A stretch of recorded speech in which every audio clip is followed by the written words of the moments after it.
Arius people also did bad things. I don't mean to say they didn't. There was one instance where they paid off a prostitute to go seduce a bishop, and they did not count on her having a conscience, and so she decides not to do it and exposes the whole plot, and it's a real embarrassment for the Arian side. Another time they claim a certain person was dead, and that Athanasius killed him and cut off his hand and used his severed hand to practice magic and sorcery. I mean, if that was true, it would be a pretty juicy accusation. You could use it at one of these councils, right? Too bad the guy was alive and they found him and he had both hands.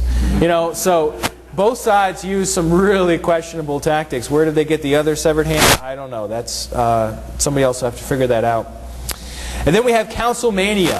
All right, we're just going to blaze right through this. In 336, we have the Council of Constantinople, and at this point, you have an Arian creed upheld. Again, the next year, an Arian creed. So by now, we have 6 councils that find in favor of Arius and 3 who find against him.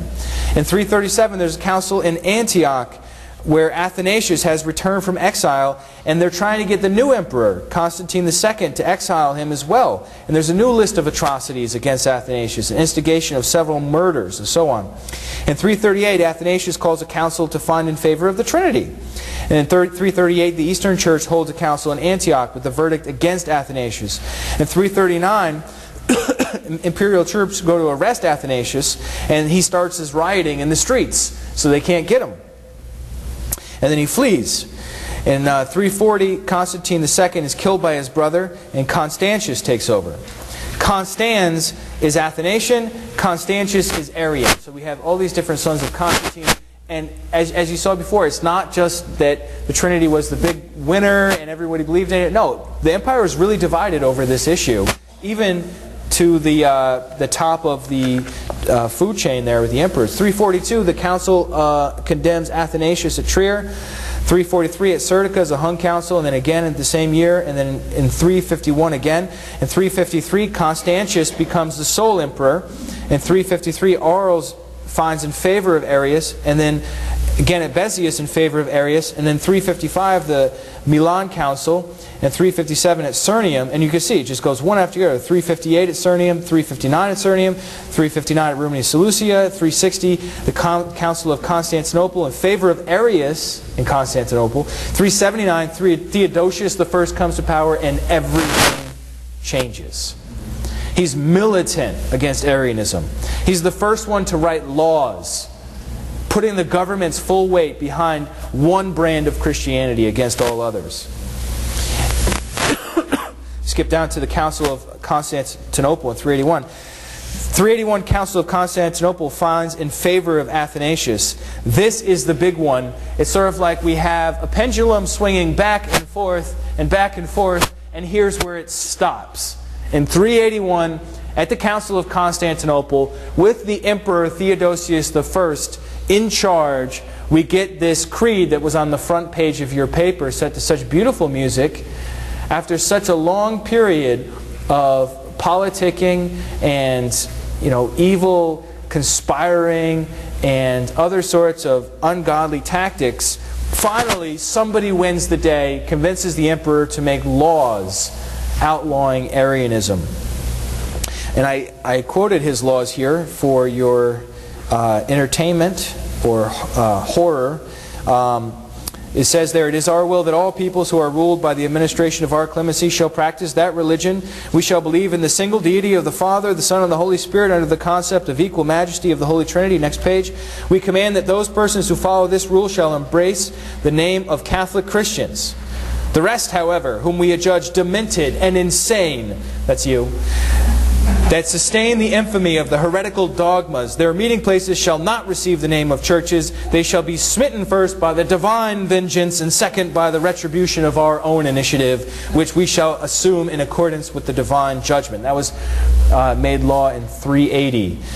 And then the next part here was made law by the other Theodosius, the son, who writes, "The madness of the heretics must be so suppressed that they shall know beyond all doubt before all else that the churches that they have taken from the Orthodox, wherever they are held, shall immediately be surrendered to the Catholic Church."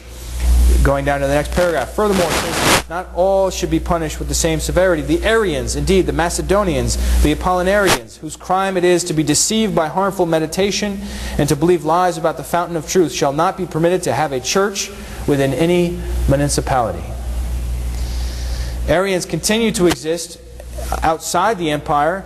The empires, the barbarian, otherwise said Germanic tribes, were converted to Arianism. The Vandals, the Visigoths, and the Ostrogoths. And eventually they conquer the Roman Empire. So Arianism actually comes back to the Roman Empire later on. And I can show you maps of that tomorrow. They're pretty interesting. And then we have one last 381 Council of Aquileia in favor of Athanasius. So tallying up the stats, and in conclusion, we have 15 councils with an Arian creed, 7 in favor of an Athanasian creed, and 3 ending in stalemate. So there's more than twice as many that favor Arianism than the Trinity, the Nicene theology. And yet, it just so happened that when the person who won Theodosius I in the end was all that mattered. Because once you get the imperial support and a law is made, you're done. Unless you can get the emperor killed and replaced with another one, right?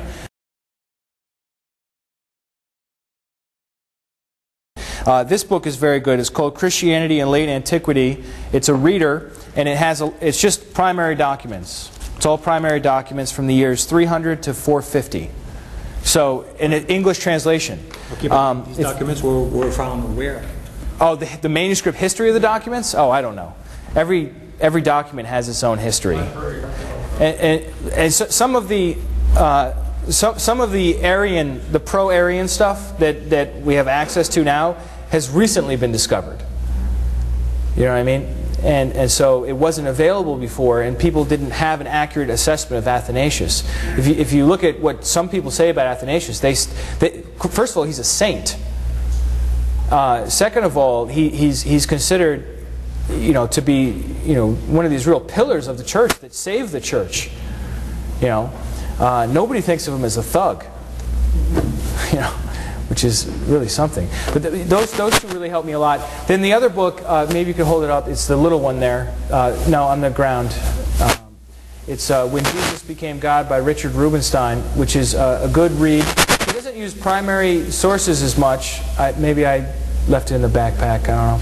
He doesn't use primary sources as much as the R.P.C. Hansen book. That book is really top-notch. 900 pages. If anybody wants to write down the title or whatever after, you can. Rubinstein is a sort of a secular Jew. We had him at the theological conference in Atlanta. It's a fantastic book. The reason why I didn't use Rubinstein much in this talk is because he doesn't use primary documents much. Right. He's not a historian. He's a professor of conflict, and so it's a little bit different. He's still a top-notch thinker and researcher and everything else. And so I lean more on the Hansen book because I'll tell you the reason why. I read the little blurb in my church history book, and then at the bibliography at the end it says, if you want the best treatment on this subject, go here. And so that's why I got that big thick book. But Rubinstein uses this book in his own work. And then I also wanted to give you the primary sources, yourself, so you could see what Arius said, how Alexander talks. I think that's huge. Seeing how somebody talks tells you what's in their heart. If I got up here and I said Athanasius was a no-good scoundrel, he was powered by the devil and he was evil, like and I was just like fuming bitterness and disdain for the man. You know what I mean? Like, what would that tell you? That would tell you less about Athanasius and more about me, right? But if I tell you the facts about what he did and say, well, look, he was a thug. He's not a thug because I don't think he's good or something like that. He's a thug because he used thug tactics. And if you put him in a room with other thugs, they, speak the same language.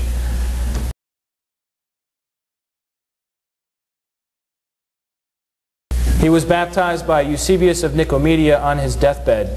Eusebius of Nicomedia was the prime Arian. He was more Arian than Arius.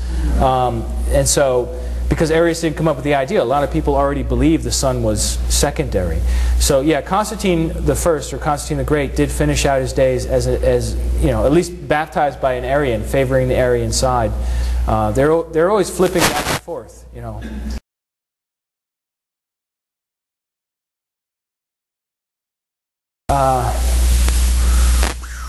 It's a big subject. I don't know. I have Codex Alexandrinus on my computer. We could look at certain verses together. It's in BibleWorks 9, if you have BibleWorks 9. I'm not sure about John 1:18, to be honest, because the Alexandrian texts are the earliest that we have, because it doesn't rain in Egypt, so paper lasts longer. But I don't know.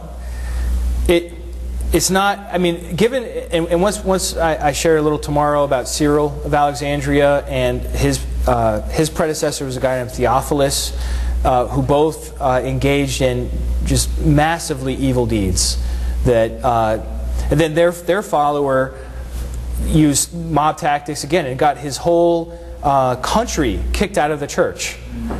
And that's why we have Coptic Christians today, because they got kicked out of the Roman Catholic Church because of Cyril's follower. So the idea that any of these people might tweak New Testament manuscripts is totally plausible. It's just you'd have to take it by a case-by-case basis, because if somebody could accuse somebody else of doing it, then you could really use that against them. The environment was absolutely ripe. I can confidently say that.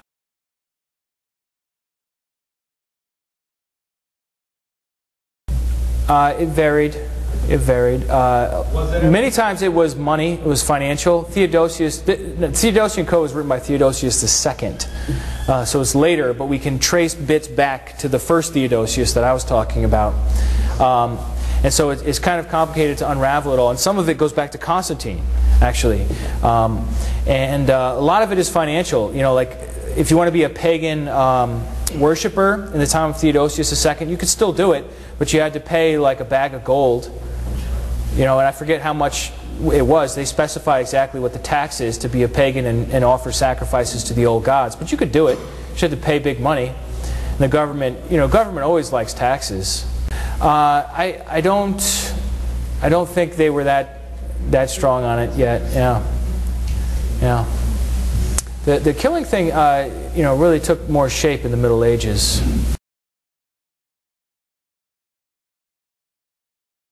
Yeah, I don't know what year the Athanasian Creed is, but what I've heard is that it's you know, centuries later and from out west somewhere. It's just got nothing to do with it. It just happens to have his name on it. I think the thing I learned from this whole thing, and just to wrap up because it's time to eat, I think, is that how you fight is just as important as what you fight for. And if we ever lose that, then we've lost it all. You know, and if we want to defend Unitarianism, the way we do it is we do it without compromising what the Scriptures tell us how they tell us to live. You know, if we become vicious and hateful and spiteful and everything else, then we've already lost. You know, so we can't do that.